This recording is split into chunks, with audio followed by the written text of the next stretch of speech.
Okay, so let's now practice drawing a cladogram. We've already numbered our organisms from fewest shared characteristics to most. So the only shared characteristics that the shark has is vertebrae. So that has the fewest shared characteristics with just one. So we put a 1 for that one. The frog has 2 shared characteristics, so we'll put a 2. The kangaroo has 3, and then the human has 4. So that gives us our order, which is written by the side of our table. Now to draw the cladogram is actually quite easy. You're going to make a V shape, like so. Your first organism goes all the way to the left, like this. The next organism goes one place over. So frog is going to go here, followed by kangaroo, which I'll abbreviate to save space. And then humans will go all the way to the right. So there's our cladogram.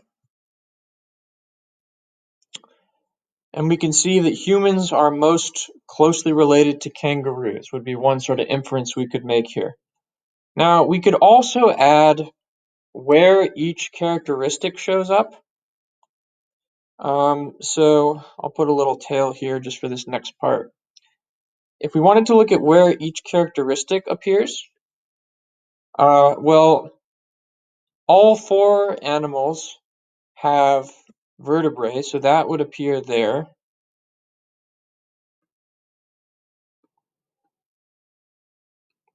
And then the next thing to appear is going to be 4 limbs, which is shared by frogs, kangaroos, and humans.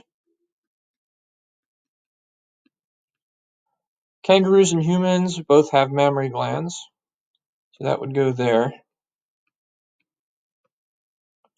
And then humans are the only organism out of the 4 with a placenta. There's our finished cladogram.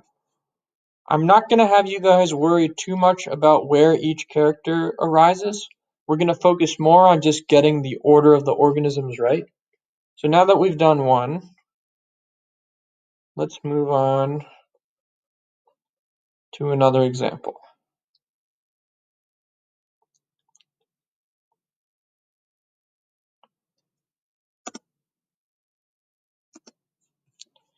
So next example.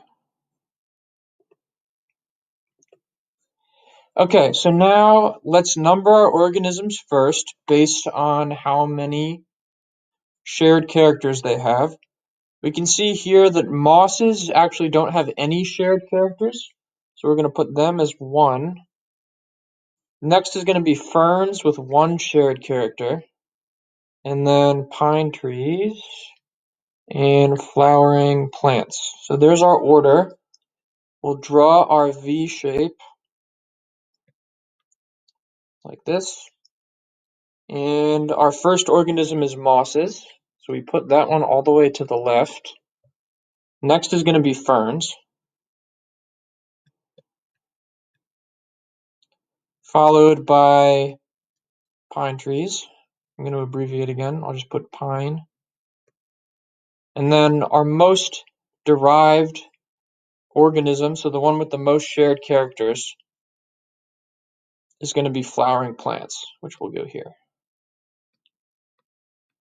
So again, going left to right, we have our organism with the fewest shared characters to the left, and then we work over.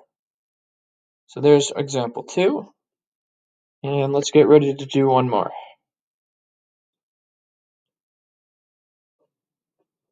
One more. Let me just erase.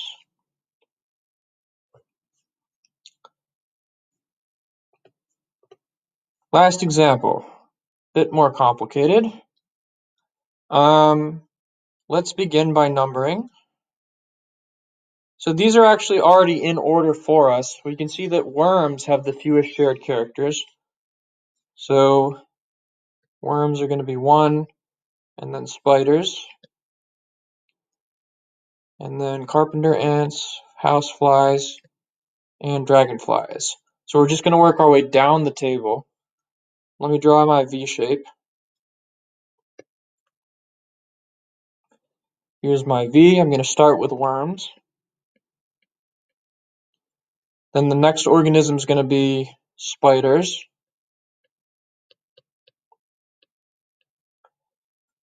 And then carpenter ants, which I'll abbreviate. Followed by houseflies.